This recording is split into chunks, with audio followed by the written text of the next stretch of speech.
أعوذ بالله من الشيطان الرجيم بسم الله الرحمن الرحيم إن الحمد لله به نستعين والصلاة والسلام على سيد المرسلين وعلى آله وصحبه أجمعين.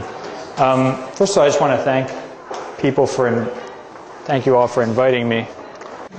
This is sort of an introductory talk because Hadith is often, I remember when I first became Muslim and I started learning about Hadith, I always would ask questions about Hadith and people would say, you know, brother, don't even think about it. It's too complicated. Don't even try. It's just such a deep science. You'll never understand it. Don't even think about it. So I said, okay, well, I guess I shouldn't learn about Hadith.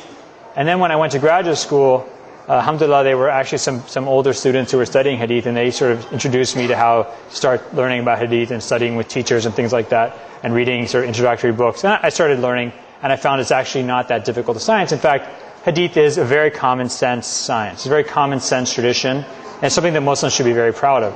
And I have no problem saying this. I say it very, very confidently as a scholar that the Hadith tradition in Islam is one of the biggest accomplishments in human intellectual history. It's just a tremendous accomplishment in terms of its breadth and its depth and its complexity and its internal consistency. And it's something that Muslims should be very proud of, and something Muslims should be happy to learn about, even if they're just starting out, because as the famous Chinese saying says, a journey of 1,000 miles starts with a single step. So hopefully this will just be a very short introduction to some of the history of Hadith collection and the purposes of Hadith in Islamic civilization.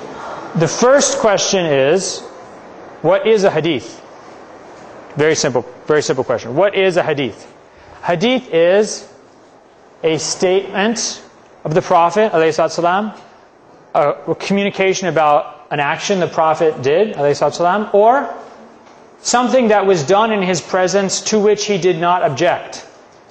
Something done in his presence to which he did not object. We'll talk about examples of these in a second. I think we've all know examples of sayings of the Prophet. For example, إِنَّمَا الْأَعْمَالُ بِالنِّيَّاتِ. All deeds are judged by intentions. Right? Things that the Prophet did. How did he pray? Right? Reports about how he prayed, about how he fasted, about how he sat, about how he drank. Right? Things that were done in his presence. That people ate lizard in his presence, and he didn't say that this is wrong. If he didn't say it's wrong, it must be right. So these are the three types of hadiths: sayings, actions, and things done in his presence to which he did not object. Every hadith consists of two things. It consists of an isnad and the metin. What is the isnad? The isnad is the chain of transmission for that metin. The metin is the actual text of the hadith. So those examples I just gave, for example, إِنَّمَا الْأَعْمَالُ بِالنِّيَّاتِ, all deeds are judged by intentions. This is the metin of the hadith, the actual statement of the Prophet. Or if I said the Prophet used to walk in this way, that would be the metin of the hadith, describing what the Prophet did. The isnad is the chain of transmission by which we know that hadith. So for example, the hadith of all deeds are judged by intentions is narrated. Let's say we'll take the Muwatta of Imam Malik, from Yahya bin Sa'id al-Ansari, from Muhammad ibn Ibrahim, from Alqamah bin Waqqas, from Omar ibn al-Khattab, who heard the Prophet say, all deeds are judged by intentions. So that's the isnad. And here I have some just examples of some hadiths that come from major hadith collections, Sunni hadith collections. This is from the famous Sahih al-Bukhari, the Sahih of Muhammad ibn Ismail al-Bukhari. He says, it was narrated to us by Yusuf ibn Musa. It was narrated to us. Now Yusuf ibn Musa is saying, it was narrated to us by Abu Usama, who says, it was narrated to me by Al-A'mash, from Khaythama, from the companion Adi ibn Hatim, who said that the Messenger of God, may God's peace and blessings be upon him, said, there is not one amongst you except that he will be spoken to directly by his Lord with no translator or any barrier separating them. In other words, on the Day of Judgment. So this is a very important hadith because it tells us actually about something that's going to happen on the Day of Judgment. It means that we're all going to come into direct contact with God on the Day of Judgment. Right? Here's a second hadith from a very famous Sunni hadith collection, the Sunan of Abu Dawud as-Sijistani.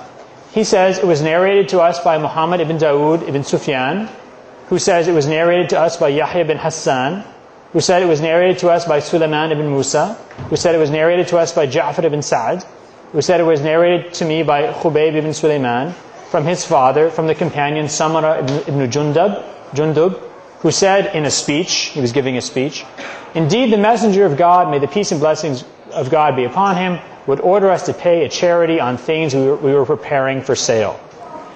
So this is very important because it helps us know about zakat. So if I'm preparing something for sale, let's say I'm producing something that I'm going to sell, like a saddle, let's say, or a saddle blanket, right? Maybe I'm almost finished, I'm going to get it ready to sell. I actually have to pay charity tax on these things. Or these things, the potential income, let's say. Actually, exactly how this, now that I think about it, exactly how this hadith would be interpreted is very complicated. I don't want to get into that because I know I'll make a mistake. This is from a less famous hadith collection, somebody who died later than Bukhari and Abu Dawood, someone named Abu al-Qasim Sulaiman al-Tabarani. He died in 971 of the Common Era, 360 of the Hijri calendar. He said it was narrated to us by Ahmed bin Mansur al-Jindi Sapuri. It was narrated to him by Ali bin Harb, and it was reported to him by Ashat ibn Attaf, from Abdullah bin Habib, from a Sha'bi, from the companion Jabir ibn Abdullah, that the messenger of God bought a camel from me and then let me ride it back into the city. So this hadith is interesting in two ways. One, it tells us about the character of the Prophet, which is that he's very generous and conscientious of other people's needs.